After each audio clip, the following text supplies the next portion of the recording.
Hi guys, it's Sharon and Nikao here. I'm just going to tell you a little bit about this girl. So, we struggled with infertility for almost 7 years. I had 2 fibroid surgeries and I had another surgery to clear scar tissue from those surgeries. So, we only ended up with 3 embryos. And out of those 3 embryos, we transferred the first one in 2019. And we were pregnant, we were excited, and only a few weeks later we miscarried. That was very traumatic, as you can imagine. So we took a break for a while. And a year later, the office called us. They're like, your storage is up. What do you want to do? So we're like, okay, it's been some time. I guess it's okay to try again. We tried again with our second embryo. So with the last 2 embryos, we tried again and nothing happened. And then we had our last embryo. And if you know anything about IVF, they grade them like A, B, and C. So the last one we had was like a C grade. The doctors were like, I don't really see why you should even try with this one. I suggest you start over, harvest eggs again, do the whole process again. Maybe your chances will be better. At this point, I was tired of the injections, the medications, all of that. So I was like, you know what, God, I'm just gonna do this one more time, and if it doesn't work out, then I'm done.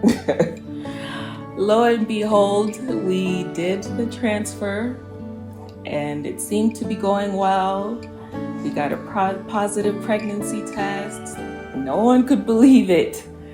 But we're optimistic. And then 3 months in, I got sick. You can imagine when I woke up in the ICU, I was 100% sure that my pregnancy was not going to survive that. There was no way she was going to make it through all of that I went through, the ECMO,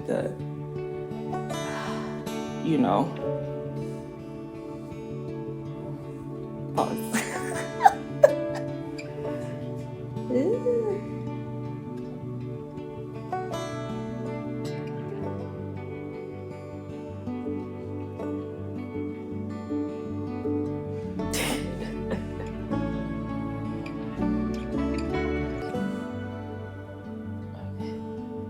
So when I woke up in the ICU, I did not think that it was possible for me to still be pregnant. Every day the nurses would come in and they would monitor the baby. I would hear the heartbeat, but it just wasn't registering for me. I just was like, there's no way, it's not possible. Like I couldn't breathe on my own.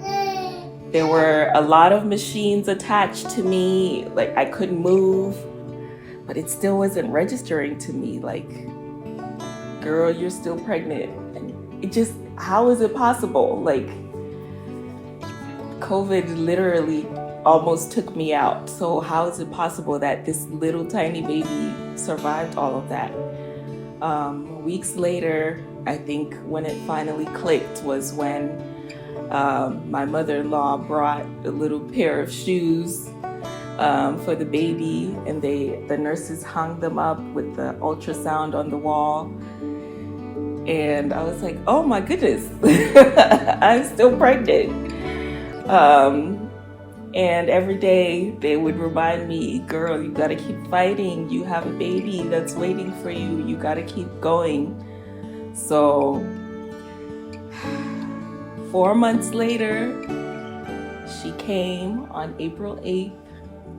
I was only 7 months pregnant, but she came, she fought, You see her now. She's amazing. She's the true definition of a miracle. My little golden egg, as my sisters say. Yeah, she is truly the meaning of her name. Shamiso, a miracle, God-given. This girl is meant to be here. A miracle. Here she is. Almost one. She will be one in a few days. And I am just so thankful God gave me this little miracle. Say hi. Say hi. We just want to thank everyone who prayed for us during that time. We felt the prayers. We couldn't pray for ourselves, obviously, but you guys, thank you. And thank you for your continued prayers as she grows. And we can't wait to see what miracles God is going to do more in her life. Thank you. Say thank you. Thank you.